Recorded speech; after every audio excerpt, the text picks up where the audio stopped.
Hello friends, welcome to this educational platform. आप सभी का आपके अपने इस यूट्यूब चैनल पर स्वागत है। आज के इस वीडियो लेक्चर में हम लोग डीएलएड फोर्थ सेमेस्टर के इंग्लिश के कोर्स को आगे बढ़ाएंगे और उसमें टेंस सीखेंगे। टेंस में आज ये आपका अंतिम टेंस होगा। जो आपको 12 टेंसेस पढ़ने थे, 12 प्रकार के टेंस पढ़ने थे, उसमें 11 टेंसेस मैं आपको पढ़ा चुका हूँ। ये आज आखिरी टेंस है। इस वीडियो के साथ टेंस कंप्लीट हो जाएगा आपका। कुछ भी टेंस में आपसे पूछा जाएगा तो आप कर पाएंगे अगर आपने इन सारे वीडियोस को ढंग से देखा होगा। ये आप डीएलएड फोर्थ सेमेस्टर इंग्लिश की प्लेलिस्ट में जाकर के सारे टेंसेस एक जगह पर पा सकते हैं। चैनल पर प्लेलिस्ट में जाइए, सारी चीज़ें एक साथ आपको मिल जाएंगी। आप लोग अपने अपने फ्रेंड्स को लगातार शेयर करते रहिए। जो लोग नए हैं वो लोग चैनल को सब्सक्राइब कर लें और लगातार चैनल को लोगों में पहुंचाते रहिए, वीडियोस को फॉरवर्ड करते रहिए और अपने फ्रेंड्स को जोड़ते रहिए। ठीक है, आने वाले फ्यूचर में इस चैनल के माध्यम से आपको एजुकेशन के लिए बहुत ज़्यादा सहायता मिलेगी। हर तरह के कॉम्पिटिटिव एग्जाम्स के लिए, चाहे वो आपका TET C TET super TET हो या अदर एग्जाम्स हो, हर तरह की चीज़ें आपको कराई जाएंगी। अभी फिलहाल ये टेंस स्टार्ट करते हैं। फ्यूचर परफेक्ट कॉन्टिन्यूअस टेंस अंतिम टेंस है आपका, अच्छे से पढ़िए। इसके बाद हम एक्टिव पैसिव और अदर चीज़ें पढ़ेंगे जैसी आपकी डिमांड होगी। तो चलिए देखते हैं। इनमें आपके पास कुछ वाक्य मैंने लिखे हैं जो हम अभी करेंगे भी। इनको देखिए, पढ़िए। इनके सबके लास्ट में रहा होगा, रही होगी, रहे होंगे, इस तरीके के शब्द दिख रहे हैं। तो इसकी पहचान की बात करें यानी आइडेंटिफिकेशन, अगर इस टेंस की बात करें कि फ्यूचर परफेक्ट कॉन्टिन्यूअस टेंस, इसमें फ्यूचर में कार्य हो रहा होगा, चल रहा होगा, भविष्य में भी कार्य चल रहा होगा, ऐसा बोध होगा, ऐसा पता लगेगा। तो आप ये टेंसेस सेंटेंसेस को पढ़ के देख सकते हैं, इसमें ऐसा फील हो रहा है। तो यहाँ पर सबसे बड़ी पहचान या आइडेंटिफिकेशन ये है कि इसमें आप देख रहे हैं रहा होगा, है ना, रही होगी, इस तरीके से आपको चीज़ें रहा होगा, रही होगी या रहे होंगे, है ना, इस टाइप के वाक्य दिखाई पड़ते हैं। और साथ में क्योंकि continuous tense perfect continuous tense भी है तो आप ये भी देख रहे हैं कि प्लस समय या अवधि भी दी गई है। इसमें देखिए समय या अवधि भी दिया गया है, आप ऐसा देख सकते हैं। इस तरीके का कॉम्बिनेशन अगर दिखेगा तो आप उसको मानेंगे ये फ्यूचर परफेक्ट कॉन्टिन्यूअस टेंस है। ठीक है, फ्यूचर परफेक्ट कॉन्टिन्यूअस टेंस को करने का तरीका, जैसे सबसे पहला आपका अफर्मेटिव होता है। अफर्मेटिव सेंटेंसेस करने का, अफर्मेटिव या पॉजिटिव, जिसको हम बोलते हैं पॉजिटिव, ठीक है, यानी जिसमें नॉट ना आया हो, नहीं ना आया हो, इस तरीके के वाक्य। तो अफर्मेटिव या पॉजिटिव वाक्यों को ट्रांसलेट कैसे करेंगे, सबसे पहले आप स्ट्रक्चर देख लीजिए कि आप कैसे करेंगे, किस रूल से। तो आप स्ट्रक्चर देखेंगे। स्ट्रक्चर में क्या होता है, सबसे पहले सब्जेक्ट लिखा जाता है और इसमें will have been, shall have been का प्रयोग होता है। यहां पर जो मुख्य बात है वो ध्यान रखिए, विल हैव बीन और एक आपका शैल हैव बीन, इसका प्रयोग होगा ऑलवेज। और विल और शैल, जैसा कि आप जानते हैं कि शैल केवल आई और वी के साथ यूज होता है और बाकी सब के साथ विल हैव बीन का ही प्रयोग होगा। तो कुछ सोचना नहीं है, आई और वी अगर कहीं पर दिखेगा तो ही शैल हैव का प्रयोग होगा, बाकी सभी जगह विल हैव का प्रयोग होगा। तो बहुत सिंपल सी बात है, इतना केवल याद रखना कि आई और वी के साथ ये शैल हैव आता है, बाकी कोई टेंशन नहीं। तो ज़्यादा इसमें डिटेल में जाने की जरूरत ही नहीं है। आई होप आप इस बात को समझ गए होंगे। अब देखिए कैसे करेंगे, इस स्ट्रक्चर को समझेंगे, सीखेंगे। स्ट्रक्चर ये कहता है कि सब्जेक्ट लिखने के बाद, सब्जेक्ट के बाद आपको will have been, shall have been लिखना ही होगा। विल हैव बीन या शैल हैव बीन, तो विल हैव बीन या फिर shall have been plus verb की आईएनजी फॉर्म और प्लस ऑब्जेक्ट, ये आपका हो गया स्ट्रक्चर। ठीक है, ये आपका स्ट्रक्चर हो गया। अब आप आराम से ट्रांसलेशन करिए, देखिए कैसे आपको करना है। जैसे पहला वाक्य आपके सामने है, वह 2 घंटे से हॉकी खेल रहा होगा। वह मतलब ही हो गया, ही के साथ विल हैव बीन ही आएगा, तो आप ये बोलेंगे he will have been, he will have been playing, खेल रहा होगा। वर्ब क्या आएगा, प्ले और उसकी आईएनजी फॉर्म, तो प्लेइंग हो जाएगा।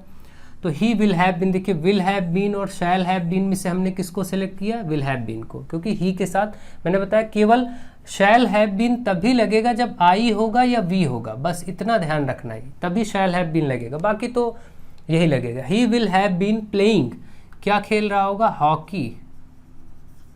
कब से, 2 घंटे से, तो फॉर 2 आवर्स। फॉर और सिंस का प्रयोग मैंने कई बार आपको समझा दिया पिछले टेंसेस में, आप अच्छे से देख लीजिए। For 2 hours. जिनको ये प्रॉब्लम हो तो वो देख सकते हैं, 2 घंटे, 3 घंटे, 4 घंटे, 10 मिनट, 5 मिनट, तो for 10 minute, for 5 minute, for 2 hours, for he लगता है। ठीक है, इस तरीके से ये हो गया। दूसरा देखिए, सरिता 4 घंटे से किताब पढ़ रही होगी। सरिता, तो सब्जेक्ट हो गया सरिता, सरिता के साथ भी विल हैव बीन ही लगेगा, विल हैव बीन, क्योंकि आप जानते हैं कि शैल हैव बीन केवल आई और वी के साथ ही आएगा। तो सरिता विल हैव बीन, देखिए सरिता यानी सब्जेक्ट हो गया, विल हैव बीन हो गया, फिर वर्ब की आईएनजी फॉर्म आएगी, पढ़ रही होगी, रीडिंग हो जाएगा। Sarita will have been reading a book, एक किताब पढ़ रही है वो, तो रीडिंग अ बुक। ठीक है, और इसके ऑब्जेक्ट के बाद यहाँ पर आपको मालूम है कि जब ऑब्जेक्ट हो जाता है तो फिर इसके बाद फिर फॉर या फिर सिंस का प्रयोग करते हैं, और फॉर या सिंस करने के बाद फिर जो समय या अवधि दिया होता है, टाइम या फिर कह सकते हैं पीरियड। आपने देखा इस स्ट्रक्चर में पहले सब्जेक्ट लिखते हैं, फिर विल हैव बीन या शैल हैव बीन में से एक प्रयोग करते हैं, फिर वर्ब की आईएनजी फॉर्म लिखते हैं जैसा हम कर रहे हैं, ऑब्जेक्ट, और उसके बाद फॉर या सिंस लगा के टाइम पीरियड, जैसा देखिए फॉर 2 आवर्स, फॉर 5 आवर्स, इस तरीके से ये स्ट्रक्चर होता है, तो ध्यान रखें। तो Sarita will have been reading a book, और कब से कर रही है, 4 घंटे से, तो आप बोलेंगे फॉर 4 आवर्स, घंटे, ये हो गया। इस तरीके से आप ये ट्रांसलेशन करेंगे। आई होप आप समझ पा रहे होंगे कि कैसे ये ट्रांसलेशन किए जा रहे हैं। अब अगला ट्रांसलेशन देखिए, उसको समझिए। नेक्स्ट है, वे सुबह से तुम्हारा इंतजार कर रहे होंगे। वे का मतलब क्या हो जाएगा, दे के साथ वही विल हैव बीन, तो they will have been waiting, इंतजार करना, तो वेटिंग, तुम्हारा मतलब for you, waiting for you, कब से, सुबह से, तो आप बोलेंगे सिंस मॉर्निंग, सिंस लगेगा, सुबह से, शाम से, ये सब चीज़ें जब आती है तो सिंस मॉर्निंग, सिंस इवनिंग, इसका प्रयोग होता है। तो इस तरीके से ये हो गया। ठीक है, ये आपका 3rd नंबर हो गया। 4 नंबर देख लेते हैं। हम वहाँ 8 बजे से काम कर रहे होंगे। हम वहाँ, तो हम जैसे ही वी आया तुरंत ही इसके साथ शैल हैव बीन आ जाएगा, we shall have been, we shall have been working, काम कर रहे होंगे, है ना, तो वर्किंग हो जाएगा। कहाँ, वहाँ, तो देयर, हम वहाँ। ठीक है, तो वी शैल हैव बीन, देखिए सब्जेक्ट हो गया, शैल हैव बीन हो गया, फिर वर्किंग हो गया, वहाँ के लिए देयर हो गया ऑब्जेक्ट की जगह। अब फॉर या सिंस लगा के समय बताएंगे, तो यहाँ 8 बजे से है, जब भी 8 बजे, 7 बजे, 10 बजे ऐसे समय होता है तो सिंस ही लगता है, सिंस 8 o'clock। ये आपका ट्रांसलेशन हो गया। तो इस प्रकार से आपको ट्रांसलेट करना है, कोई दिक्कत नहीं है। जब भी आप आराम से ढंग से इसको समझेंगे, देखेंगे, तो आप ये सारे सेंटेंसेस बहुत ही ढंग से कर पाएंगे। नेक्स्ट देखिए क्वेश्चन, ये सेंटेंस नंबर 5, यह धोबी 4 बजे से कपड़े नहीं धो रहा होगा। अब ये नेगेटिव के आ गए, तो जब भी नेगेटिव के आएंगे तो क्या होगा, चलिए मैं फिर से ढंग से इसको समझा देता हूँ, ये चीज़ें यहाँ से रफ करके और स्पेस हो जाए, फिर मैं आपको अच्छे से समझा देता हूँ। जब नेगेटिव सेंटेंसेस की बात आएगी तो देखिए, नेगेटिव सेंटेंसेस में क्या होगा, सब्जेक्ट लिखा जाएगा, सब्जेक्ट लिखने के बाद विल हैव या फिर शैल हैव, ये लगाने के बाद जब बीन लगेगा उसके पहले नॉट लग जाएगा, नॉट और फिर बीन, और फिर वर्ब की आईएनजी फॉर्म, और फिर प्लस ऑब्जेक्ट, और फिर फॉर या सिंस में से जो भी लगना हो वो लगाइए, और इसके बाद जो समय या अवधि दी हो, टाइम या पीरियड, उसका प्रयोग कर दीजिए, जैसे 2 घंटे, 4 घंटे, जो भी दिया। ये इसका पैटर्न है, स्ट्रक्चर है।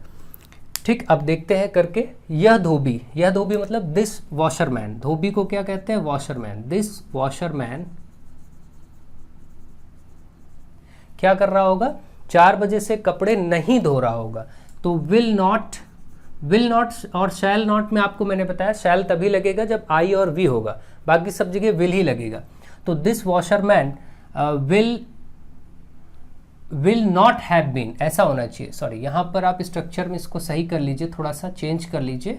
ये हो जाएगा दिस वॉशरमैन विल या शैल लगा करके और प्लस नॉट फिर प्लस ये हैव बीन, ये बीन लगेगा इस तरीके से। तो आपका हो जाएगा this washerman will not have been washing. धोने का क्या होता है, वॉशिंग क्या धो रहा होगा? कपड़े, वॉशिंग क्लॉथ्स। कब से? 4 बजे से, तो सिंस 4 o'clock। ठीक है, ये हो गया। ये आपका 5 नंबर हो गया। अब आप 6 नंबर देखिए। 6 नंबर में क्या है? हमारे अध्यापक 6 अगस्त 2021 से हिंदी नहीं पढ़ा रहे होंगे। हमारे अध्यापक, our teacher will not have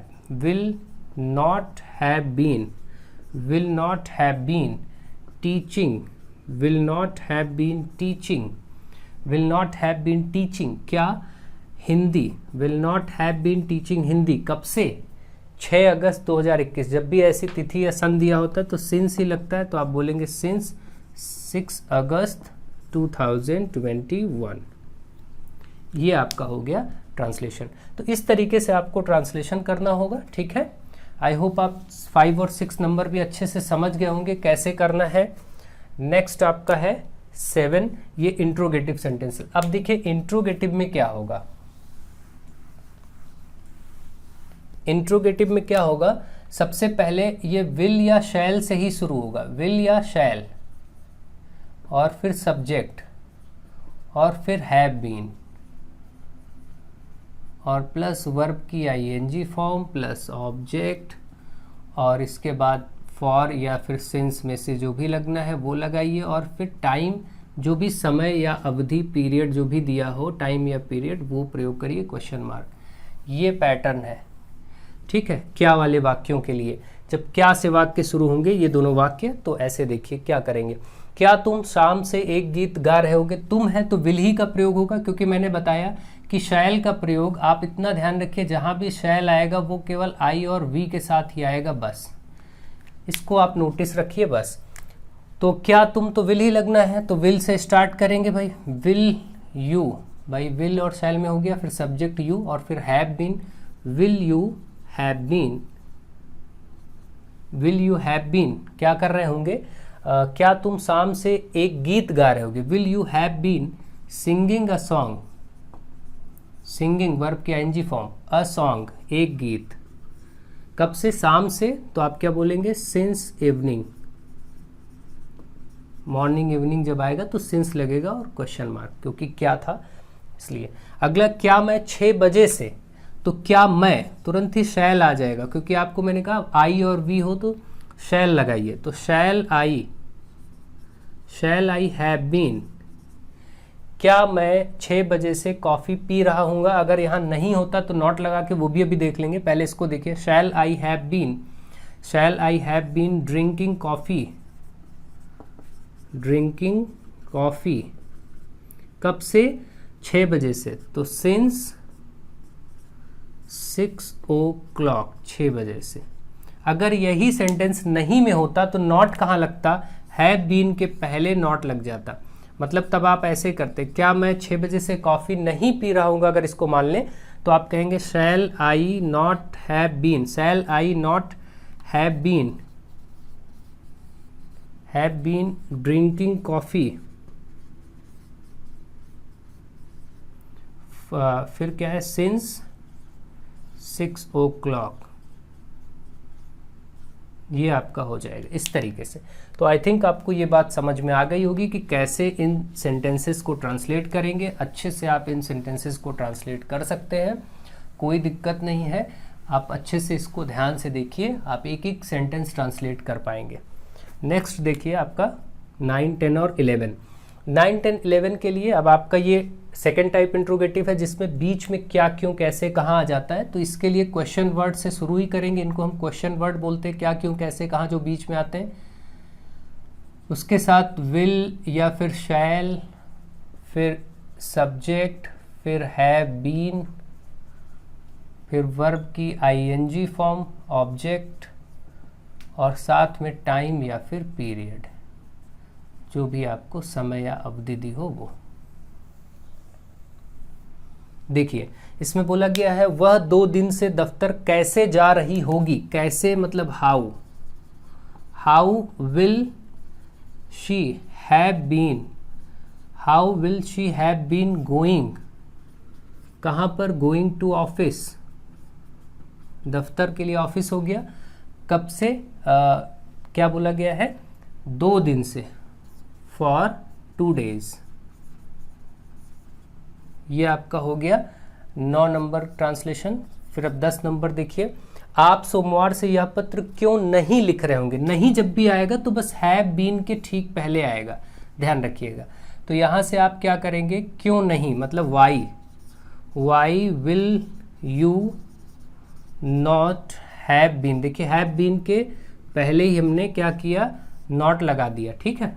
यहाँ पर स्ट्रक्चर देखिए, सबसे पहले क्वेश्चन वर्ड तो हमने वाई लिख दिया, क्यों था यहाँ पर। फिर विल और शैल में से एक चुनाव करना है तो यू के साथ विल आएगा, फिर सब्जेक्ट यानी यू हो गया, फिर हैव बीन होगा ही होगा, वो हो गया। उसके पहले नॉट, अगर नॉट आया हो तो इसके पहले यहाँ पर नॉट लगा देंगे, ध्यान रखिए।